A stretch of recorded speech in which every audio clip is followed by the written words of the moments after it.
Hello दोस्तों, तो आज की वीडियो में जानेंगे लोग यूपीएससी मेंस एथिक्स जिस पर 4 के लेक्चर नंबर 18 के बारे में। नागरिक चार्टर की दार्शनिक मान्यता यह है कि प्रशासन की संचालन के लिए पैसा जनता से आता है, अतः जनता का अधिकार है कि वह समयबद्ध गुणवत्तापूर्ण सेवाओं को प्रशासन से प्राप्त करे तथा शासन एवं प्रशासन का यह दायित्व है कि वह आम जनता को गुणवत्तापूर्ण सेवा उपलब्ध कराए।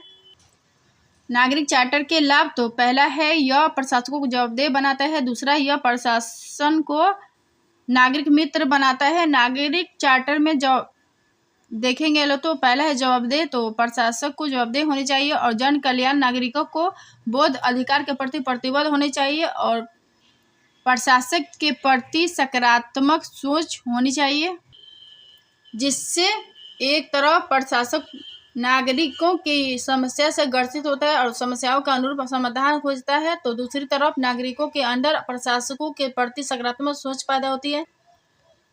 पॉइंट सी है यह शासन की वैधता स्थापित करता है, क्योंकि शासन द्वारा उचित कीमत पर एवं निर्धारित अवधि में सेवा प्रदान होने से आम जनता प्रशासन एवं शासन को स्वीकार कर लेती है। पॉइंट डी है यह लोकतंत्र को सहभागी लोकतंत्र में रूपांतरित कर देती है और पॉइंट ई है प्रशासकों के अंदर की भावना दूर हो जाती है और नागरिक चार्टर से प्रशासक जवाबदेहिता बढ़ती है और जब बढ़ेगी तो जनता से अंतर्क्रिया होगी तो अह दूर होगा।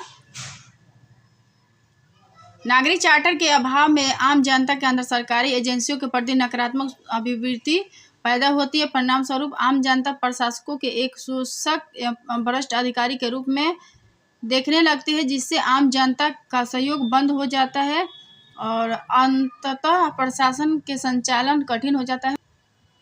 नागरिक चार्टर के सिद्धांत तो विकल्प अर्थात जनता के पास अनेक विकल्प होने चाहिए और दूसरा है मानवता का निर्धारण अर्थात गुणवत्ता युक्त सेवा की आपूर्ति और तीसरा पॉइंट है कीमत अर्थात नागरिकों को उचित कीमत पर सेवा उपलब्ध होनी चाहिए।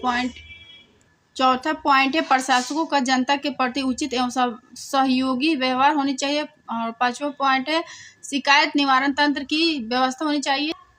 भारत के नागरिक चार्टर के संबंध में प्रगति तो भारत में नागरिक चार्टर के अनुरूप सेवा प्रदान करने वाले संगठनों की कमी है, वही दूसरी तरफ शिकायत निवारण तंत्र का अभाव है, इसलिए नागरिक चार्टर के प्रति जागरूकता का अभाव है। अधिकांश नागरिक चार्टर क्षतिपूर्ति संबंधित प्रावधानों को लागू नहीं करते हैं। अधिकांश नागरिक चार्टर का निर्माण बिना नागरिकों के सहभागिता से किया जाता है, जिसे नागरिक चार्टर केवल सरकारी कार्यक्रम बनकर रह जाते हैं। वही दूसरी तरफ विभागीय स्तर पर उच्च अधिकारियों द्वारा निम्न अधिकारियों को शामिल नहीं किया जाता। भारत में अधिकांश नागरिक चार्टर समय के अनुरूप संशोधित नहीं है, यद्यपि सीमित स्तर पर नागरिक चार्टर लागू है, किंतु नौकरशाह उसमें रुचि नहीं लेते हैं। वही दूसरी तरफ वैश्वीकरण और निजीकरण के बाद निजी संगठनों की भूमिका ज़्यादा बढ़ गई है, जो आम जनता को न्यूनतम कीमत पर एक निर्धारित समय में गुणवत्तायुक्त सेवा उपलब्ध करा रही है। ऐसी स्थिति में जनता नागरिक चार्टर में रुचि नहीं लेती है। वस्तुतः नागरिक चार्टर नागरिकों एवं सरकारी संगठनों के मध्य एक नैतिक समझौता है, इसीलिए सार्वजनिक संगठन द्वारा नागरिक चार्टर का उल्लंघन करने पर दंडित नहीं किया जा सकता। परिणाम स्वरूप भारत में संगठन नागरिक चार्टर पर ध्यान नहीं देते हैं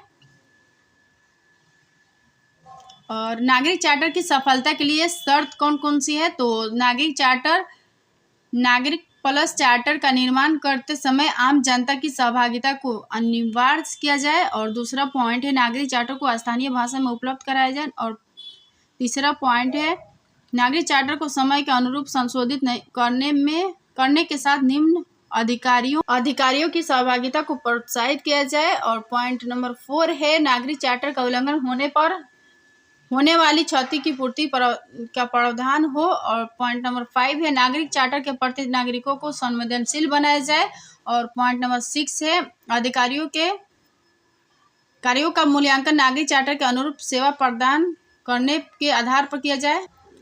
कॉर्पोरेट शासन प्रशासनिक व्यवस्था, सिद्धांत एवं प्रक्रियाओं की एक समूह को इंगित करता है जिसके द्वारा कोई कंपनी संचालित होती है या कंपनी को लक्ष्य को प्राप्त करने के दिशा में निर्देश उपलब्ध कराता है। और कॉर्पोरेट शासन की अवधारणा के उद्देश्य को निम्नलिखित कारण है। पहला है, निर्णय एवं कार्य प्रणाली में पारदर्शिता के अभाव के कारण अनेक निजी कंपनियां डूब गई है। अतः निजी कंपनियों को बनाए रखने के लिए कंपनी में पारदर्शिता पर बल दिया गया। दूसरा पॉइंट है, निवेशकों को आकर्षित करने के लिए कंपनी के बैलेंस शीट में छेड़छाड़ की गई है तथा कंपनी के देनदारियों को छुपाया गया है, जिससे शेयर बाजार के गिरने के कारण अनेक कंपनी भी डूब गई है। अतः कंपनियों को बचाए रखने के लिए बैलेंस शीट को बेहतर बनाने पर बल दिया गया है। तीसरा पॉइंट, निजी क्षेत्र को अधिक उत्तरदायी, पारदर्शी, स्वच्छ एवं मूल्य उन्मुख बनाने के लिए कॉर्पोरेट शासन की आवश्यकता महसूस हुई है और कॉर्पोरेट शासन के लिए निम्नलिखित सिद्धांतों का पालन करना आवश्यक है। जैसे पहला है, शेयरधारकों के साथ समान व्यवहार करना। दूसरा पॉइंट है, शेयरधारकों के अधिकार को महत्व देना ताकि लाभ में हिस्से का अधिकार प्राप्त हो। और तीसरा पॉइंट है, निवेशक मंडल के उत्तरदायित्व का सिद्धांत लागू होना चाहिए। इस सिद्धांत के अनुसार निवेशक मंडल शक्तिशाली होता है और कंपनी अपनी निर्णय से उपकरण की कार्य प्रणाली एवं कार्य कुशलता को प्रभावी बनाना है। और कॉर्पोरेट शासन की आवश्यकता बनी हुई है क्योंकि कॉर्पोरेट शासन में धोखाधड़ी का अभाव होता है। और दूसरा पॉइंट है, प्रतिस्पर्धा की नकारात्मक अभिवृद्धि पर रोक लगती है तथा कॉर्पोरेट सोशल और रिस्पॉन्सिबिलिटी, सामाजिक जिम्मेदारी। तीसरा है, शेयरधारकों के हितों का संरक्षण होता है तथा व्यवसायिक लेन देन में पारदर्शिता आती है। चौथा पॉइंट, कंपनियों की जवाबदेही में वृद्धि होती है। और भारत में कॉर्पोरेट शासन के लिए सेबी ने 2014 में कुछ दिशा निर्देश जारी की है जो इस प्रकार है। पहला है, सूचीबद्ध कंपनियों के निवेशक मंडल में कम से कम एक महिला सदस्य का होना आवश्यक है। दूसरा पॉइंट है, निवेशक मंडल में कम से कम 50% सदस्यों की भागीदारी एवं भूमिका गैर कार्यपालिकीय होनी चाहिए। पॉइंट नंबर थर्ड है, अब कंपनी के अध्यक्ष, प्रबंधक, निर्देशक एवं सीईओ की भूमिका अलग अलग होनी चाहिए। और सार्वजनिक जीवन नैतिकता के लिए आचार संहिता, तो सिविल सेवकों के लिए आचार संहिता, तो भारत में सिविल सेवकों के लिए कोई निर्धारित नैतिक संहिता नहीं है। फिर भी कुछ मूल्यों की बात की जाती है जिसका पालन सिविल सेवकों को करना होता है, जो इस प्रकार है। पहला है, संविधान की प्रस्तावना में उल्लेखित आदर्श के प्रति निष्ठा रखनी चाहिए। दूसरा पॉइंट है, राजनीति से दूर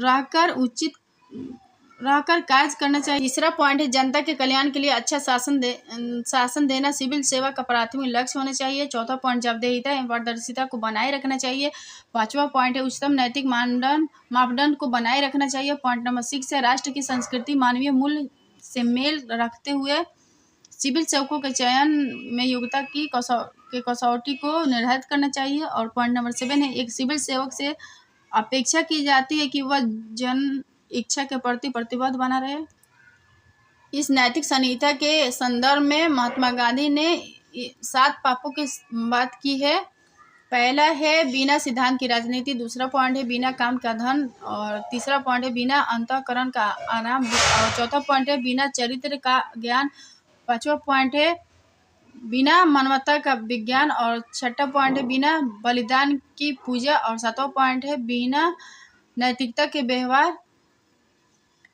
और विधि निर्माताओं के लिए आचार संहिता, तो लोकतांत्रिक व्यवस्था में जन कल्याण के लिए विधि निर्माताओं का नियमन जरूरी है। जैसे सदन के सदस्यों को कोई ऐसा काम नहीं करना चाहिए जिससे सदन की अवमानना होती है। और दूसरा पॉइंट है, सदस्यों को अपने पद का उपयोग करना चाहिए, जन कल्याण के लिए अपने पद का उपयोग करना चाहिए। तीसरा पॉइंट है, अपना काम करते हुए यदि सदस्यों को यह पता चलता है कि उनकी व्यक्तिगत हित तथा उनके द्वारा प्राप्त किए गए जन विश्वास के बीच कोई संघर्ष है, तो इस संघर्ष का समाधान किस तरह का करना चाहिए ताकि उसका निजी हित गौण हो जाए। और चौथा पॉइंट है सदस्यों को ऐसा कोई व्यवहार नहीं लेना चाहिए जिससे उनकी सत्यनिष्ठा प्रभावित हो। पांचवा पॉइंट है सदन का सदस्य होने के कारण यदि उनके पास कोई गोपनीय सूचना है तो उसका प्रयोग अपने निजी हित के लिए। और छठा पॉइंट है सदन के सदस्यों को किसी व्यक्ति या संस्था को ऐसा कोई प्रमाण पत्र देने से बचना चाहिए जिसकी उनके व्यक्तिगत जानकारी नहीं है। और सातवां पॉइंट है सदस्यों को धर्मनिरपेक्ष मूल्यों को प्रोत्साहित करना चाहिए तथा मौलिक कर्तव्य के प्रति प्रतिबद्ध होना चाहिए। और आठवां पॉइंट है उपलब्ध सूचना का दुरुपयोग सदन के सदस्यों को नहीं करना चाहिए। और न्यायपालिका के लिए नैतिक संहिता तो नागरिकों का न्यायपालिका में विश्वास बनाए रखने के लिए न्यायाधीशों के लिए आचार संहिता के नाम से जाना जाता है जो इस प्रकार है। और केवल न्याय होना ही नहीं चाहिए बल्कि दिखना भी चाहिए। और दूसरा पॉइंट है न्यायाधीशों को सार्वजनिक या निजी जीवन में ऐसी किसी भी कार्य से बचना चाहिए जिससे न्यायपालिका के विश्वास को चोट पहुंचती है। और पॉइंट नंबर थर्ड है किसी भी न्यायाधीश को किसी क्लब या समुदाय का चुनाव नहीं लड़ना चाहिए। पॉइंट नंबर 4 है अपने परिवार के किसी भी सदस्य को जो बार एसोसिएशन का सदस्य है उसे अपने आवास या अन्य सुविधाओं के उपयोग की अनुमति नहीं देगा। और पांचवा पॉइंट है न्यायाधीश किसी ऐसे मामलों की सुनवाई नहीं करेगा जो परिवार एवं मित्र से संबंधित। पॉइंट नंबर 6 है न्यायाधीश सार्वजनिक वाद विवाद राजनीतिक मामला या लंबित मुकदमों पर टिप्पणी से दूर रहेगा। और पॉइंट नंबर 7 है न्यायाधीश से यह अपेक्षा होगी कि वह मीडिया में इंटरव्यू न दे। और पॉइंट नंबर 8 है अपने परिवार के सदस्य अपने मित्रों को छोड़कर किसी से भी उपहार ग्रहण नहीं करेगा। और पॉइंट नंबर 9 है न्यायाधीश ऐसे कंपनी के मामलों की सुनवाई नहीं करेगा जिससे उसका शेयर लगा हो क्योंकि इससे न्यायपालिका की विश्वसनीयता पर संशय उत्पन्न होता है। पॉइंट नंबर 10 है किसी भी उद्देश्य के लिए न तो अंशदान की मांग करेगा और न तो समय को सक्रिय रूप से सम्मिलित करेगा। पॉइंट नंबर 11 है विशेषाधिकार के रूप में किसी भी प्रकार के व्यक्तिगत लाभ को स्वीकार नहीं करेगा। पॉइंट नंबर 12 है प्रत्यक्ष या परोक्ष रूप से समय या अन्य के साथ मिलकर व्यवसाय या व्यापार में शामिल नहीं होगा। मंत्रियों के लिए आचार संहिता तो भारत सरकार ने ऐसी आचार संहिता निर्धारित की है। तो पॉइंट ए में देखेंगे लोग तो मंत्री के रूप में किसी व्यक्ति के द्वारा पद को धारण करने से पहले संविधान के प्रावधान एवं लोक प्रतिनिधित्व अधिनियम के अतिरिक्त उसे निम्न कदम उठाना चाहिए जैसे प्रधानमंत्री एवं मुख्यमंत्री को अपने और अपने परिवार के संपत्ति का खुलासा करना चाहिए। और पॉइंट बी है मंत्री पद पर बैठने के बाद किसी भी व्यवसाय या प्रबंधन से संबंध तोड़ लेना चाहिए। और दूसरा पॉइंट है मंत्री पद पर बने रहने तक मंत्री को पॉइंट ए में किसी भी व्यवसाय को शुरू करने या उसमें भाग लेने से समय को अलग रखना चाहिए। और पॉइंट नंबर बी है प्रधानमंत्री हर वर्ष 31 मार्च तक अपनी संपत्ति से सूचना देना चाहिए तथा सरकार से किसी भी प्रकार के अचल संपत्ति खरीदने या बेचने से अपने आप को मंत्री अलग रखेगा। पॉइंट नंबर 3 है कोई भी मंत्री व्यक्तिगत रूप से या अपने परिवार के किसी सदस्य के माध्यम से किसी भी उद्देश्य के लिए चाहे वह राजनीतिक हो या धार्मिक हो किसी भी चंदे को स्वीकार नहीं करेगा। पॉइंट नंबर 4 है कोई भी मंत्री अपने नज़दीकी संबंधियों को छोड़कर किसी से मूल्यवान उपहार को स्वीकार नहीं करेगा। पॉइंट नंबर 6 है किसी संगठन द्वारा किसी मंत्री को कोई पुरस्कार प्रदान किया जा रहा है तो निम्नलिखित कार्य प्रणाली को अपनाया जाना चाहिए। जैसे पॉइंट नंबर ए में पुरस्कार देने वाले संगठन को प्रमाण पत्र का अध्ययन किया जाना चाहिए। यदि संगठन निर्दोष है तो पुरस्कार स्वीकार कर लेना चाहिए परंतु नगद राशि के रूप में पुरस्कार नहीं लेना चाहिए। और पॉइंट नंबर बी है पुरस्कार स्वीकार करने से पहले प्रधानमंत्री या मुख्यमंत्री से अनुमति लेनी चाहिए। पॉइंट नंबर सी है मंत्री को सरकारी दौरे पर जाते समय के लिए समय के आवास या सरकारी आवास में ही रुकना चाहिए तथा अपने सम्मान में दी गई पार्टियों से बचना चाहिए। और प्रशासनिक सुधार आयोग का विचार है कि मंत्रियों की आचार संहिता में निम्नलिखित बातें शामिल की जानी चाहिए। जैसे मंत्रियों को सामूहिक जिम्मेदारी को सिद्धांत को बनाए रखना चाहिए। पॉइंट नंबर बी है मंत्रियों के यह सुनिश्चित करना चाहिए कि उनके सार्वजनिक कार्य एवं निजी रुचि के बीच कोई विरोध उत्पन्न न हो। और पॉइंट नंबर सी है मंत्रियों को सिविल सेवा के राजनीतिक निष्पक्षता को बनाए रखना चाहिए। पॉइंट नंबर डी है मंत्रियों को उन मानकों का पालन करना चाहिए जिन्हें संसद के दोनों सदन समय समय पर निर्धारित।